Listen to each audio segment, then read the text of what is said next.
ይስጥልን ክቡራትና ክቡራን ተመልካቾቻችን እንደምሰምታችኋል። ይህ ሳምንታዊው የኛ ቤት መሰናዷችን ነው። በእኛ ቤት መሰናዷችን እንግዲህ እንደተለመደው ሰራዊቱ የሰራዊቱ ቤተሰቦችና ከሰራዊቱ ጋር ተያያዥነት ያላቸው ግለሰቦች በዚህ ፕሮግራም ይስተናገዱበታል። እንግዲህ ዛሬም እንደተለመደው አንድ እንግዳ ጋብዘናል። ከእንግዳችን ጋር ቆይታ እናደርጋለን። እንግዳችን ሀገራችን በኤርትራ በተወረረችበት ጊዜ ገና በአፍላ ወጣትነት እድሜያቸው እናት ሀገራቸውን ለማገልገል ዘመቱ። በወቅቱ አጠራር በ102ኛ ኮር 13ኛ ክፍለ ጦር በኋላም በ19ኛ ክፍለ ጦር በተለያዩ አውደ ውጊያዎች በመሳተፍ ግዳጃቸውን በጀግንነት ሲፈጽሙ የቆዩ ናቸው። ከኢትዮ ኤርትራ ጦርነት መጠናቀቅ በኋላም በሰው ኃይል አስተዳደር ሙያተኝነት፣ በግንባር ሪፖርተርነት፣ በሰሜን ዕዝ በሪፖርተርነት አገልግለዋል።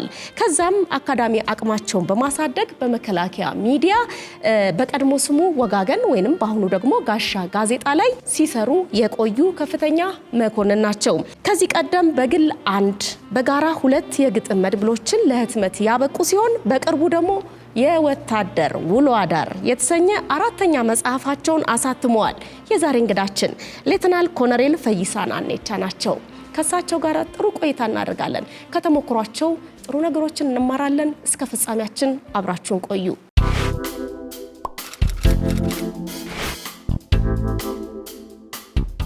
ዛሬ ላለህበት መነሻክ የልጅነት ህይወትክ የትምህርት ቤት ቆይታ ነውና ከዛ ነው የምንጀምረው። አመሰግናለሁ። እንግዲህ እኔ የተወለድኩት በአሁኑ የክልሎች አደረጃጀት በኦሮሚያ ክልል በምዕራብ አርሲ ዞን ነጌሌ አርሲ ወረዳ ነው። እድገቴ የሚጀምረው ከዛ ነው። እንግዲህ ያው እንደማንኛውም በእኛ ጊዜ እንደነበረው ዘመኑ በፈቀደው መጠን ነው እዛው አርሲ ነጌሌ ቁጥር 1 እና አርሲ ነጌሌ ከፍተኛ ትምህርት ቤት የተማርኩት እዛው እንትን የተማርኩት። እንደዚህ በሚኒ ሚዲያዎች ነበሩ። የዛን ጊዜ በእረፍት ጊዜያችን ትልቁ መዝናኛ እሱ ነው። እንዳሁኑ ማህበራዊ ሚዲያዎች አልነበሩም። መነሻ እንግዲህ እሱ ይመስለኛል።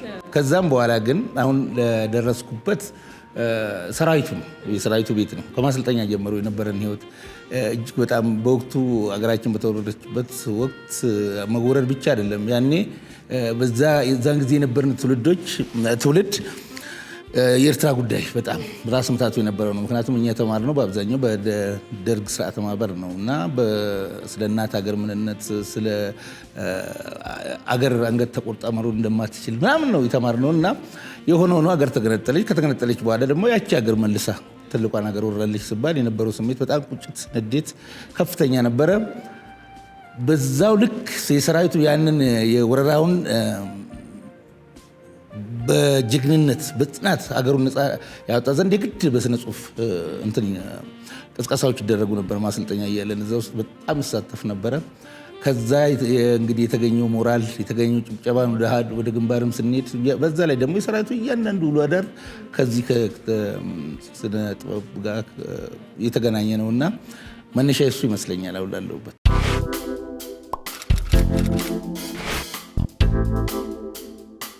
እርሶ ስንገባ ከተለያየ አካባቢ ነው የመጣ ነው እና እዛ ስንገባ በቀጥታ ወደ ወንዝ ነው የተወሰድነው።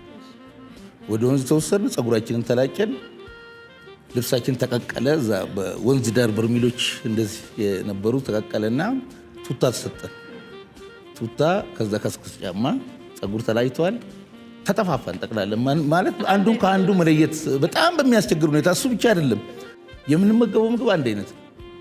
ሁሉም ምግብ ቤት ይሄ ሚንስ ቤቱ ተሰልፈን ነው የምንገባውና አንድ አይነት ነው። ብዙ ጊዜ የኛ ሚንስ ቤት መስሎ ሌላ ሚንስ ቤት እንሰለፋለን።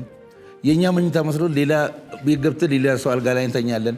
ምክንያቱም አንሶላውም አንድ አይነት ነው፣ ፍራሹም አንድ አይነት ነው፣ አልጋውም አንድ አይነት ነው፣ አነጣጠፉ አንድ አይነት ነው። እሱንም በትምህርት ነው እንደዚህ ነው የምንጠፈው ተብሎ እንዲህ ነው የጀመረው። በአንድ አይነት ብዙ ነገሮች የጀመርነው ነገር ነው እንግዲህ አንድነታችን እንዳይላላ፣ ፍቅራችን እንዳይደበዝዝ፣ አብረን ለመኖር ብቻ ሳይሆን አብረን ለመሞትም የሚያደርስ ቁርጠኝነት ያላበሰን ያቺ መጀመሪያ የጀመርናት ሁሉም ነገር አንድ አይነት የሆነበት ሁኔታ ይመስለኛል። ከተመረቃችሁ በኋላ ወዴት ነው የተመደብከው? መጀመሪያ የገባሁት ቡሬ ነው። አብዛኛው የዚህ መጽሐፍ ላይ የተካተተው በትግራይ ቆይታችን የነበረው ውሎ አዳራችን አብሮነታችን ነው ማለት ነው። ወደ መጽሐፉ እንመጣለን። ከዛ በፊት ግን ከወታደር ውሎ አዳር መጽሐፍ በፊት አንድ በግል ሁለት በጋራ ሁለት ከጓዶች ጋር አንድ ለብቻዬ ብዕር ከጠበንጃ የሚል ግጥም መድብል አለ። ይሄኛው አራተኛ ማለት ነው።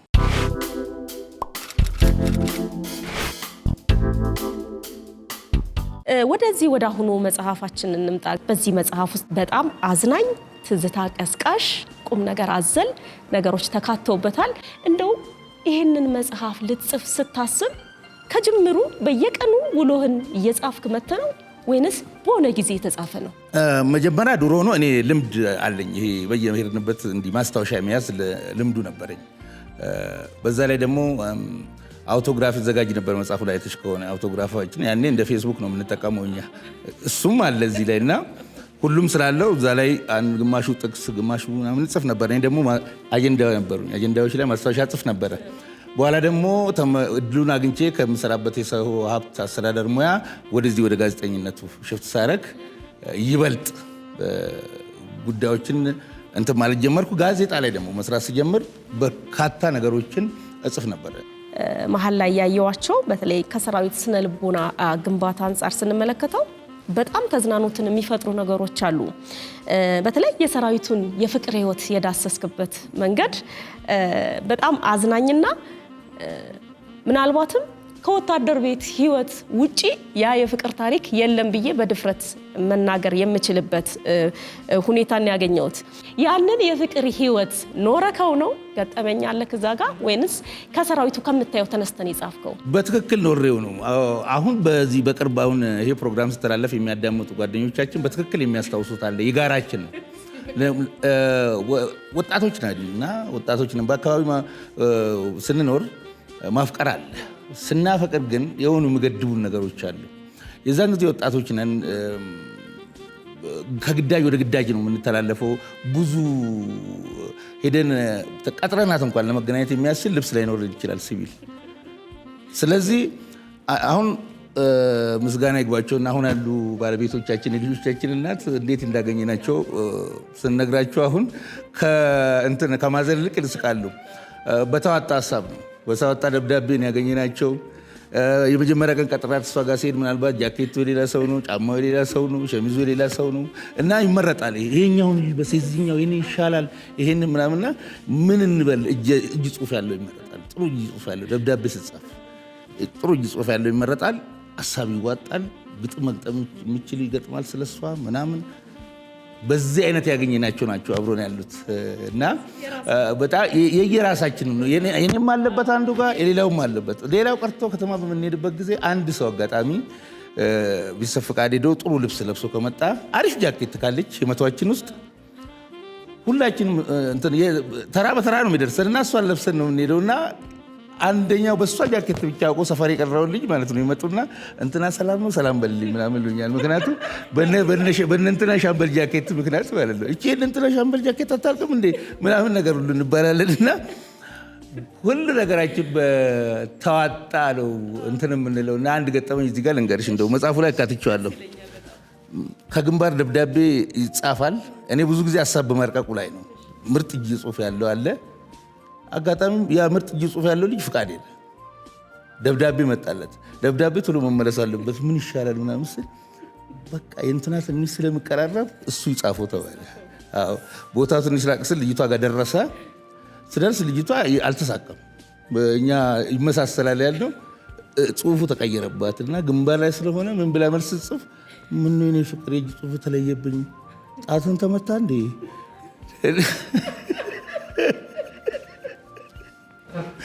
ያው ስጋቱም አለ ማለት ነው። ምናልባት ቆስሎ የጻፈላት አይነት ነገር መስሏት ነው። እና የኛ በጣም የሚያዝናኑ በርካታ ነገሮች አሉ። ደብዳቤ እኛ እንደምንጽፍላቸው እነሱም በሌላ ሰው እንደሚያጽፉ ወይም ተረባርቦ እንደሚጽፉ ሴቶቹ የሚያሳብቅ ደግሞ ነገር እናገኛለን። ከጓደኛችን አንዱ አሁንም አሉ ከፍተኛ መኮንን ነውና ደብዳቤ መጣለትና እሷ ምናልባት ከዚህ በፊት ሌላ ሰው የጻፈለትን ደስ ያላትን ለሱ መልሳ መጠቀሟ ነው። ግን ከቋንቋ አገላለጽ አንጻር ችግር አለው። ምን ይላል ደብዳቤ ሲመጣ የልቤ ንግስት እንዴት ነክ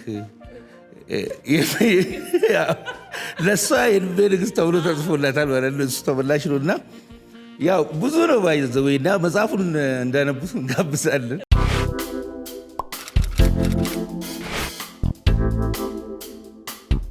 ገጽ 58 ላይ ስለ ግምገማ ያነሳው ሐሳብ አለ። የተወሰኑትን እናንሳስ። ለምሳሌ አሁን አንዴ ከቡሬ ከትግራይ ወደ ቡሬ ስንቀየር በ10 ቶን መኪና የመቷም የምግብና እቃውም አንድ ላይ እንዲጫን ተደረገ። እቃው ከስር ተጫነ፣ ሰራዊቱ ከላይ ተጫነና ገባን ቡሬ ስንገባ የምግብና ሳህኖች ተሰባበሩ። እንዴት ሀገሪቱ በሌላት ገንዘብ የገዛችሁ እንዴት ተሰባብራላችሁ? ትክክል አይደላችሁም ሲባል ምንም በቃ ትክክል አይደለንም ተባለ እኮ። ትክክል አለመሆንም እንዴት እንደማይቻል አስቸጋሪ ነውና አይ ትክክል አይደለንም ብቻ ይበቃል። ለቀጣይ መፍትሄ ምን መሆን አለበት? እንደነ ጉዞዎች ሲኖሩ ሁሉም ሲያቅማማ አንዱ እጅ አወጣ። እዚህ ጋር እሺ ያለ ፈገግ ብሎ ማለት እኔ መፍትሄ ሀሳብ አለኝ፣ በጣም ትክክል አይደለም፣ ለምን ዕቃ ይሰበራል? እርሱ አሉ ልክ ነው። እኔ ግን መፍትሄ ብለው ወደፊት እንዲህ አይነት ቅያሬዎች በሚኖሩበት ጊዜ እኛ ከስር ዕቃው ከቢጫ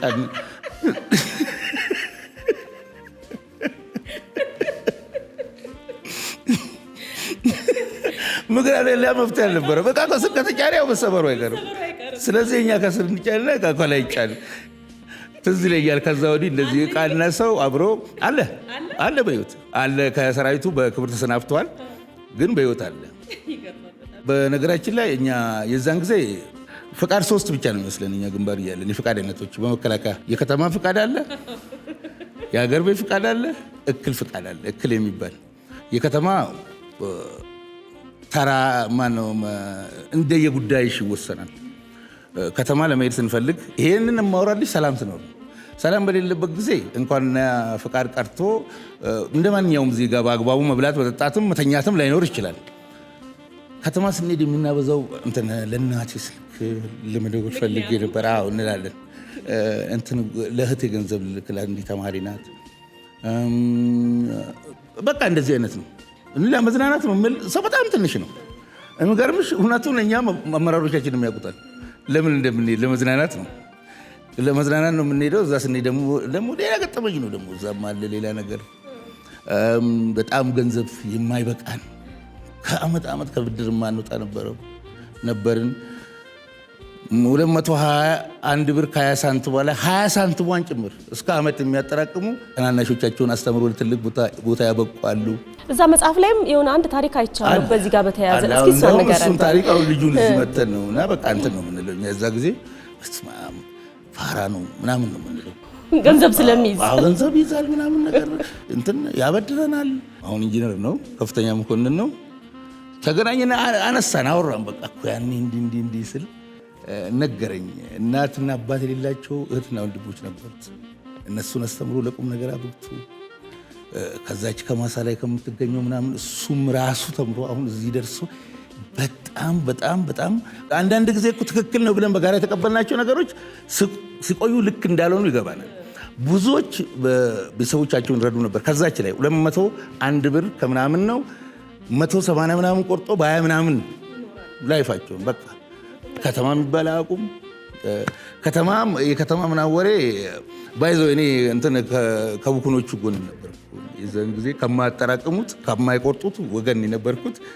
እነዛ ያው ከኛ ነው ያንን ነገር ይሰሙ የነበሩና የከተማውን እነሱ ደግሞ የቁጠባውን ለእናንተ የቁጠባ አንሰማም እኛ እዛ ጊዜ በቃ ለእኛ እንትን እነሱ እንትን ናቸው። ግን በርካታ ቁም ነገር ሰርቶ ቤተሰብ ታናናሾቻቸውን ታላቅ የነበሩት ማለት ነው ለቁም ነገር አበቁ። በርካታ የሰራዊት አባላት እውነት መከበር የሚገባቸው የወቅቱ ትክክለኛ አራዶች ለመሰገኑ ይገባሉ። ከመጽሐፉ ሳንወጣ ግን አንድ ነገር እናንሳ። ከፍቃድ ጋር በተገናኘ እስኪ እንደ እውነት ለመናገር በፍቃድ ስንት ዘመዶችን ገለሃል? አክስቴ ሞተች፣ አጎቴ ሞተ እያልክ በተለይ በጣም ምቹ የሚሆኑት አጎትና አክስት ናቸው። ሞተዋል ለማለት ለምን አልቁም። እናቴ ሞተች ካል ቀጣይ አባት ነው። እሱን ከገደልሽ አለቁ ሁለቱ። አጎት አያልቅም። በቃ አንድ ልጅ ነበረና በቃ አክስቴ ሞተች፣ አጎቴ አክስቴ ወይ አንተ አክስትና አጎት የኢትዮጵያ ሕዝብ ነው እንዴ ብሉ ተብሏል። ልጁ ምንድነው አልቁም እንዴ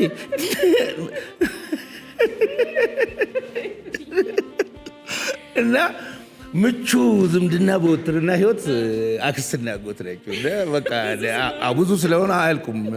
አንዳንዱ ግን ያበዛዋል። ከዛ ያሳልፍና ጎሳ ምናምን ያደርገዋል። እንደዚህ ህዝብ አድርጎት አታወዳድረውም። የውትድርና ህይወት እኔ አላወዳድረውም። ያው ምናልባትም እንግዲህ ካፍላ ወጣትነት እድሜ ጀምሮ የኖርኩበትና በሚገባ ደግሞ በሁሉም ክፍሎች ውስጥ ከታች ጀምሮ አሁን እስካለሁበት ድረስ የመጣውና ያጣጣምኩት ስለሆነ ሞር ደግሞ የበለጠ የታችኛው ክፍሎች በጣም ደስ የሚለውን ወታደር በመሆኔ በኩራት ነው የሚሰማኝ። የሚገርመው ግን በየሄድንበት አካባቢ ይሄ የትልቋ ኢትዮጵያ ተምሳሌት ነው የሚባለው ወታደሩ ያንን ህይወት የማይወድ ማህበረሰብ አላየንም። የወታደር ባህል፣ የወታደር አናኗር፣ የወታደር አንድነት፣ ፍቅር፣ ትብብር ሁሉም ማህበረሰብ በየሄድንበት አካባቢ እንትን ይሉታል፣ ተቀባይነት አለው። ፍቅር መገለጫው ይሄ አብሮነቱ፣ ትብብሩ፣ አገርን በሙሉ ልብ መውደዱ ማፍቀሩ እኮ ብቻ አይደለም፣ ለመሞት ያለ ኮሚትመንት። በጣም የሚገርመኝ ወጣቶች ነን፣ ስልጠና ማመጣጠት ተደጋጋሚ ይካሄድ ነበር። ያኔ ድንበራችን ተይዞ በነበረበት ጊዜ ሁሌ ጥያቄ የነበረው የጦሩ ስልጠና አይበቃም ወይ? ለምንድን ነው እስካሁን ድረስ ጠላት መሬታችን እንሂድ እንዋጋ ልሙት ብለሽ ለመጠየቅ ስችል ድረስ የሚደርስ ጽናት፣ ቁርጠኝነት ነው ትልና አገርን በዚህ ልክ መረዳት ነው። ስለዚህ ትውልድ ነው በውትድርና ህይወት ውስጥ ቢያልፍ ራሱ ማትራፊ ነው የሚሆነው። ምክንያቱም ወታደር ቤትን አይቶ የወጣ ሰው ማንኛውም ቻሌንጅ አይበግረውም። ቤተሰብም ላይ የሆነ የመጋባት ባህሪ ያለው ይሄ ውትድርና ህይወት። አሁን የወታደር ቤተሰቦች አብሮነትን ከማንም በላይ ይችሉበታል፣ ከማንም በላይ ይፈልጉታል። ብዙ ጊዜ አሁን በጡረታ በክብር ስሰናበቱ በጣም የሚጨንቃቸው እንደዛ አይነት የካምፕ ህይወትና አብሮነት አገኛለሁ ወይ? ከወጡ በኋላ አሁን እናገኛቸዋለን። ከወጡ በኋላ ሳክቶላቸው እናገኛቸዋለን። ምናምን ተሳክቶላቸው ስልሽ ከኑሮ አንጻር፣ ከኑሮ ደረጃ አንጻር የፈለገ ደረጃ ይሁኑ ወታደርን ካዩ ማለፍ አይችሉም። በቃ ቁጭ ብሎ ትንሽ ነገር ስለ ወታደር ቤት ማውራት ይፈልጋለሁ። ሌተናል ኮሎኔል ፈይሳ ናኔቻ ሌሎች ስራዎች አሉ። የሙሉ ጊዜ ጸሐፊ ነህ ብዬ አላስብም። ምክንያቱም ስራ አለህ፣ የራስህ ስራ ባለህ በምታገኛት ሰዓት ነው የምትጽፈው መጽሐፍን። ምን አይነት ሰዓትን ትጠቀማለህ መጽሐፍን ለመጻፍ? ትርፍ ጊዜ እንጠቀማለሁ። ትርፍ ጊዜ ያው በሁለት ነገር እጠቀማለሁ። አንደኛውን አንበብ ነው፣ አንዱ መጽሐፍ ነው። ከዛ ደግሞ ወግ ነው። ወግ በጣም ደስ ይለኛል።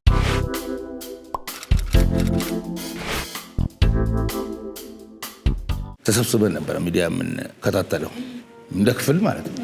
ቡሬ አንድ የሆነን አሁንም አሉ ከፍተኛ መኮንን ነው እዚሁ ሲያይ የዜናው ሰዓት ሊያልፍ ነው። አየሩ ተሲያድ አልቆ እየወጡ ነው። መሪው ከፊቱ ነው እየሄደ ነው። ዞር ብሎ ሲያይ ያልነበረ ሰው አለ። አንተ አልተከታተልኩም? ተከታትያለሁ አለ። እሺ ዜናው ማን ያነበበው? ወንድ ሴት? ሴት ነው አለ። አጋጣሚ መጣለት። ሴት ነበረች አንባቢያ። የመጀመሪያው ዜና ምን ነበር? አይ እንግዲህ በዛ እዚህ ድረስ ነው የምንሄደው። እና ሬዲዮ የዛ ጊዜ እና አስር አለቃ ፍቅርተ በሚያቀርቡበት ጊዜ እሁድ፣ የዛን ጊዜ እረፍት ያለን እሁድ ብቻ ነው። እሁድም እኮ እረፍት ከተባለ ነው ጽዳት አለ፣ ጋዜጣ ከመጣ ጋዜጣው ይጣለ፣ ጽዳት ሲባል የግል ንጽህና አለ፣ የመሳሪያ ጽዳት አለ። ከዚቹ ተርፈ ደግሞ ሬዲዮ እናዳምጥና እንገመግማለን። ሬዲዮ ስንገመግም በሽቋል አንዱ በቃ ቶሎ መሄድ ደግሞ የማይፈልጉ አሉ። ስብሰባ በጣም ደስ የሚላቸው ሰዎች አሉና ቶሎ መሄድ እንዴት ነበረ ዛሬ ምናምን ሬዲዮ ምናምን ስል ያው ይዘቱን ነው እያወጣና የፍቅር አዲስ እንትን ሙዚቃ አልተመቸኝም ማለት አንተ ስለ ሙዚቃ ማነው እንትን ምናምን ነገር እንደ ተቃውሞ እዚህ ምናምን ሌላኛው ማለት ያው ሰው ማበሳጨት ነው እንዳይ ውይይት እንዳይኖር። አሁን አንተ ስለ ፍቅር አዲስ ሙዚቃ ታወራለህ? ምን ያገናኛል ከተቋሙ ጋር? ስለ አስር አለቃ ፍቅር ታታናት ግን ፍቅር ተለምዶ ማዘፍ ነው ሰው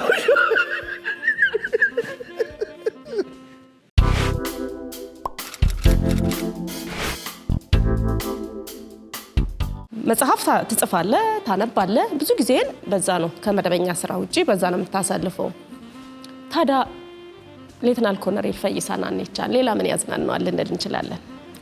ሙዚቃ ታዳምጣለህ? ምናልባት ሙዚቃ አዳምጣለሁ። በተለይ አገራዊ የሆኑ ሙዚቃዎች ደግሞ ይበልጥ ስሜትን እንትን ይሉኛል። የውጭንም አዳምጣለሁ። እስኪ የትኛው ሙዚቃ ትጋብዘናለህ? እስኪ ለእረፍትም እንዲሆነ የክብሬ መመኪያ ቢሆን ደስ ይለኛል። የክብሬ መመኪያ ደስታና ሕይወቴ ሌላ ምን ሀብታለኝ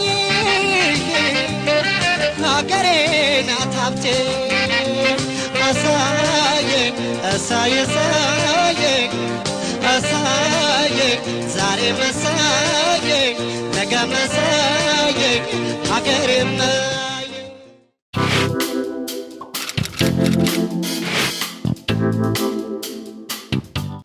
ከመጽሐፉ ሽያጭ የሚገኘው ገቢ ለተለያዩ አካላት ድጋፍ እንዲውል በፐርሰንት አስቀምጠሃል። ምናልባት ዝርዝሮቹን ልትነግረን ትችላለህ? እንዴት አሰብከው? እኔ የኖርኩት ጓዶቼ ሞተውልኝ ነው። ሞቴን የሞቱልኝ በርካቶች አሉ። በእርግጥ ግዳጅ ጦርነት መስዋዕትነት ይጠይቃል። ሁላችንም ለሀገራችን ለመሞት ያለን ቁርጠኝነት ጽናት እኩል ቢሆንም አጋጣሚ ሆኖ ደግሞ በህይወት የተረፍነው አለ። ምናልባት እኛ አሁን በህይወት ስላለን ከልጆቻችን ከባለቤቶቻችን ጋር እንኖራለን፣ እነሱ የሉም። ስለዚህ እነዛ ወርቆ ያቆሙንን እኛም ብቻ አይደለም ወርቆ ያቆሙንን ሰዎች ልጆች 30% ለነዛ ለጓዶቼ ቢሆን ከምል ነው። 10% እንዲውል ለቅርስና ሙዚየም ግንባታ ነው። ሌላው ያው በሕክምና ላይ ላሉ ጓዶቻችን ኦፍኮርስ መንግስት ተገቢውን እንክብካቤ ያደርጋል። ግን የነሱ መቁሰል የሀገርን መቁሰል ነው የሚያድነው። የነሱ ደም የሀገርን ደም ነው የሚያቆመው። የነሱ አካል መጉደል የኢትዮጵያን ሙሉነት ነው የሚያረጋግጠውና ለነሱ ቢሆን ያልኩበት ምክንያት ይሄ ነው። ለመቻል ስፖርት መቻል ደግሞ አምባሳደሮቻችን ናቸው። መቻል ለእኛ ብቻ አይደለም ማለት ለመከላከያ ተቋም ብቻ አይደለም። በነገራችን ላይ ዝም ብለን አሁን እኛ ታሪካችን ስነሳ እስከ በውጭ ሀገራት ድረስ ጎዳና የመላቸው ሐውልት ትሰራላቸው እነ ምሩጽ ይፍጠር ስንል እና አበበ ቢቂላ ስንል ኢትዮጵያ ናት የምትነሳው። ስለዚህ የነዚህ ጀግኖች መፍለቂያ ስለሆነ እሱን ማበረታታት ኢትዮጵያ ማበረታታት ነው፣ ተቋሚ ማጉላት ነው። ለዛ ነው ለመቻል።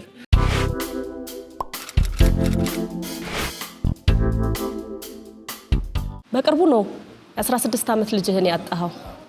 በዛ ስሜት ውስጥ ሆነ ይህን መጽሐፍ አስመርቃል።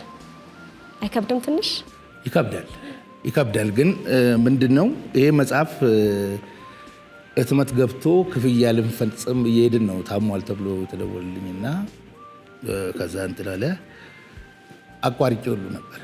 እዚህ ላይም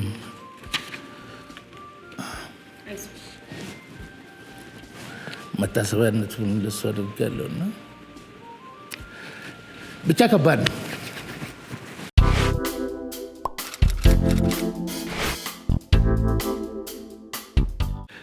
እና ከዛ መጽሐፉ ቀድሞ ተጀምሮ ያለቀ ነው የነበረው፣ ግን ፕሮሰሱ ቆመ። ከዛ በኋላ ሁኔታዎች ሲያልፉ ያው ሰራዊት ጋር መድረስ ስለነበረበት ደግሞ ይሄን መጽሐፉን ስፖንሰር ያደረጉኝም ሰዎች በጣም ስለጎተጎቱኝና ከዛኛው የድብርት ስሜትም መውጣትና እስቲ ወደ ሌላ ነገር ማለፍ አለብኝ ስላሉኝ ነው። በእኔ ብቻ ሳይሆን በጓደኞቼ ብርታት ነው።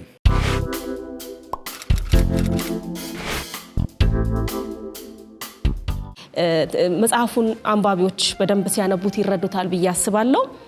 በርካቶችን አመስግናል፣ ቤተሰብህን፣ ጓደኞችንም ጭምር።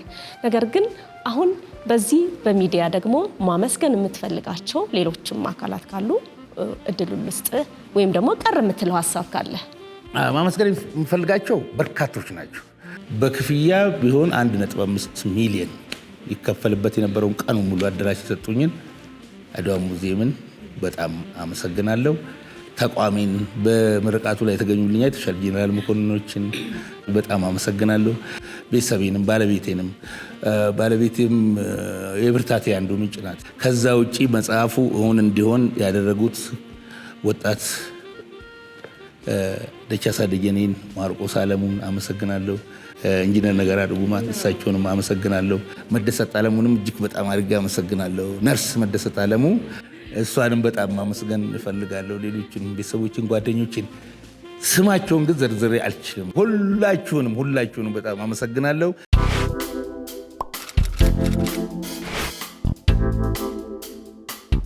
እንግዲህ ለዛሬ በእኛ ቤት እንግዳችን እንደዚህ ጥሩ ተሞክሮ እየሳቅን እየተዝናናን ስለ አሳለፍን በሚዲያችን ስም በእኛ ቤት ዝግጅት ስም እጅግ አድርገን እናመሰግናለን። ሌተናል ኮሎኔል ፈይሳ ናኔቻ በጣም አመሰግናለሁ። ታንኪ ተመልካቾቻችን እንግዲህ ለዛሬ በእኛ ቤት መሰናዷችን ከሌተናል ኮሎኔል ፈይሳ ናኔቻ ጋራ በተለይ ደግሞ በዚህ የወታደር ውሎ አዳር በተሰኘው መጽሐፉ ላይ ትኩረታችንን አድርገን ያዘጋጀነውን መሰናዶ በዚሁ አጠቃለልን። እንግዲህ በዚሁ አጋጣሚ ተመልካቾቻችን በዚህ መጽሐፍ ውስጥ ከተጠቀሱ በርካታ ቁም ነገርና አዝናኝ ነገሮች ውስጥ ጥቂቱን ነው አንስተንኛ የተወያየ ነው። እናንተ ደግሞ ይህን መጽሐፍ እንድታነቡ በአክብሮት እንጋብዛቸዋለን። ሳምንት በሌላ በእኛ ቤት መሰናዶ እንጠብቃቸዋለን። እስከ ሳምንት መልካም ሳምንት።